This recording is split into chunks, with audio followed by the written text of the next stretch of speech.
ever considered that suffering has a reward? Now, those aren't words that we like to put together, and we don't even like the idea of suffering.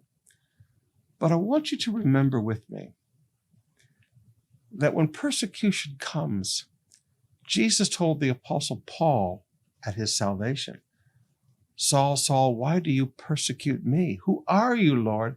"I am Jesus." Paul must have been so astonished to hear those words, but he learned a truth.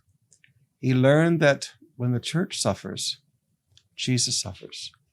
And this is not a new revelation. In Isaiah chapter 61, our text today, Isaiah 61, verse 8 and 9, "For I, the Lord, love justice. I hate robbery and wrongdoing. I will faithfully reward my people for their suffering and make an everlasting covenant with them." Now, look over 2 chapters also in our reading to chapter 63, verse 8 and 9.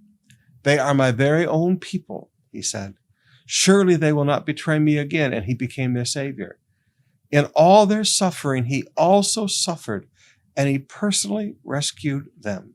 In his love and mercy, he redeemed them. He lifted them up and carried them through all the years. Now, beloved, would you look at that? God has never changed. God looked at the people of Israel and said, "I walked with them through their suffering.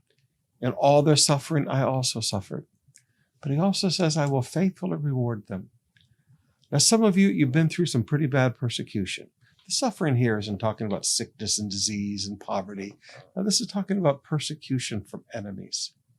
He said, with all these enemies that have come against you and persecuted you, God said, "I've suffered with you."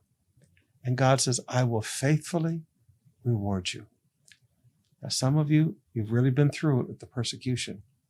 But remember, there is a reward. You stand up under persecution, God promises to faithfully reward you.